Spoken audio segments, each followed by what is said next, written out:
할렐루야. 새로운 날, 소망의 날, 기쁨의 날입니다. 2015년이 얼마 남지 않았습니다. 2015년을 아름답게 마무리하기 원합니다. 이틀 남은 2015년, 아쉽기도 하지만 또 2016년을 기대하며 우리는 이 하루를 또 보내기 원합니다.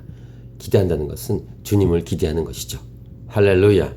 오늘은 2015년 12월 30일 수요일입니다. 오늘 우리에게 주시는 말씀은 야고보서 5장 1절부터 12절, 제물로 당하는 화, 인내로 얻는 복. 오늘 앞부분 1절부터 6절까지의 메시지에는 부자들에 대한 말씀을 하고 있습니다. 근데 이 메시지를 우리 묵상하면서 돈 버는 것은 무조건 나쁘다, 부자들은 다 나쁜 사람들이다, 이런 메시지를 도출하는 게 아니라 부한 자들 중에서 그 돈을 흘려보내지 않고 또 자기 밑에 있는 사람들, 자기가 고용하고 있는 사람들에게 월급을 제대로 주지 않거나 또 믿음의 사람들을 학대한 사람들을 말하고 있다는 사실을 알 수 있죠. 어쨌든 이 돈이 많으면 그 돈 가지고 교만할 수밖에 없는 그것이 인간의 연약함은 맞습니다. 들으라 부한 자들아, 너에게 이 말 고생으로 말미암아 울고 통곡하라. 너희 재물은 썩었고 너희 옷은 젖먹었으며. 썩었다는 말은 고였다는 말이죠. 재물을 계속 받으면 흘려보내는 것입니다.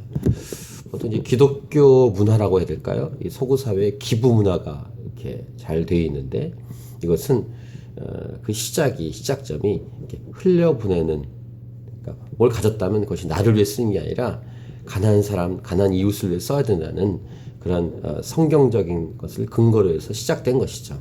그것을 모르고 예수님 모르는 사람들도 기부를 하기도 하겠습니다만, 어쨌든 고여있지 않고 썩지 않게, 즉 흘려 보내야 된다는 사실을 우린 잊지 말아야 합니다. 너희 금과 은은 녹이 슬었으니 이 녹이 너희에게 증거가 되며 불같이 너희 살을 먹으리라. 너희가 말세에 재물을 쌓았도다. 이렇게 쌓아놓은 것을 말하는 거예요. 그러니까 부자 자체, 부에 대해서 말하는 게 아니라 부자임에도 흘려보내는 사람이 아니고 쌓아놓는 사람. 그리고 보십시오. 보라, 너희 밭에서 추수한 품꾼에게 주지 아니한 삭시, 월급을 안 줘요. 소리 지르며 그 추수한 자의 우는 소리가 만군의 주의 귀에 들리리라. 하나님은 그걸 듣는다는 것입니다. 할렐루야. 너희가 땅에서 사치하고 방종하고 살육의 날에 너희 마음을 살찌게 하였도다. 사람들은 고생하는데 혼자 사치하고 방종했다는 것이고, 너희는 의인을 정죄하고 죽였으나 라고 말하고 있습니다. 그러니까 핍박했던 부자들을 말하는 것이죠. 아주 엄하게 경고하는 메시지입니다. 근데 그들은 너희에게 대항하지 아니하였다. 그러면서 이제 반대편 사람들, 고통과 고난을 받은 사람들에 대해서 7절에 이렇게 말하죠. 그러므로 형제들아, 주께서 강림하시기까지 길이 참으라. 보라, 농부가 땅에서 나는 귀한 열매를 바라고 길이 참아 이른 비와 늦은 비를 기다리다니 라고 말하면서 인내하는 삶에 대한 부분, 인내하는 삶이 얼마나 소중한지를 말씀해주고 있습니다. 오늘 제목을 참 잘 정한 것 같아요. 제물로 당하는 화, 인내로 얻는 복. 인내에 대한 메시지가 후반부에 있습니다. 너희도 길이 참고 마음을 굳건하게 하라. 주의 강림이 가까우시니라. 그 다음에 형제들아, 7절도 형제들아 부르고 9절과 10절에서도 형제들아 라고 부르면서 교회 주신 메시지인 것을 알 수 있죠. 형제들아, 서로 원망하지 말라.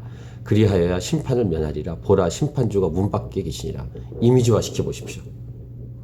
바로 옆에 계신, 바로 앞에 계신, 문 하나만 열면 바로 거기 계신 임박한 환난, 임박한 마지막 날입니다. 형제들아, 주의 이름으로 말한 선지자들을 고난과 오래 참음의 분으로 삼으라. 우리 믿음의 선배들이 얼마나 오래 참으면서 견디셨는지, 그리고 오래 참는 인내하는 것이 복이라고 말씀해 주십니다. 할렐루야. 보라, 인내한 자를 우리가 복되다 하나니. 그러면서 욥의 인내를 들었고, 욥기를 묵상해 보시면 욥이 그렇게 엄청난 고난을 당하면서도 어쨌든 견뎠지 않습니까? 욥의 인내라고 야고보도 말하고 있습니다. 여러분 축복합니다. 어렵고 힘든 분들 계십니까?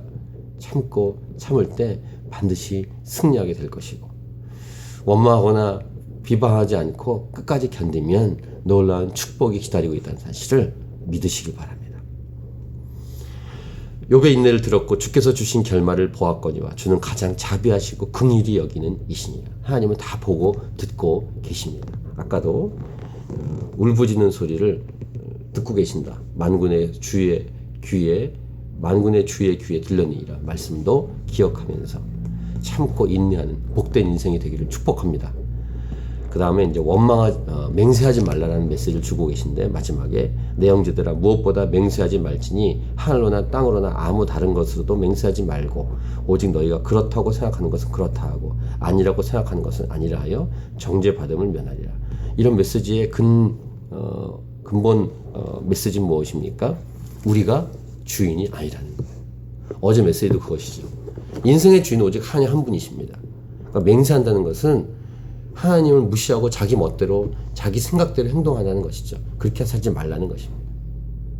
오늘 메시지, 재물을 쌓아두지 말고 흘려보내면서 또 어려움을 당할 때 인내하면서 인생의 주인이 내가 아니라 하나님이심을 깨닫고 하나님을 기대하고 소망하며 기다리는 믿음의 선배들처럼 우리도 살아갈 것을 오늘 성경은 우리에게 도전하고 있습니다. 끝까지 참고 인내하는 복된 인생이 여러분의 인생이 되길 바라고, 2015년도 잘 참고 견뎌오셨습니다. 2016년을 하나님 안에서 기대하면서 나아가십시다. 할렐루야. 오늘 이 하루 승리하십시오.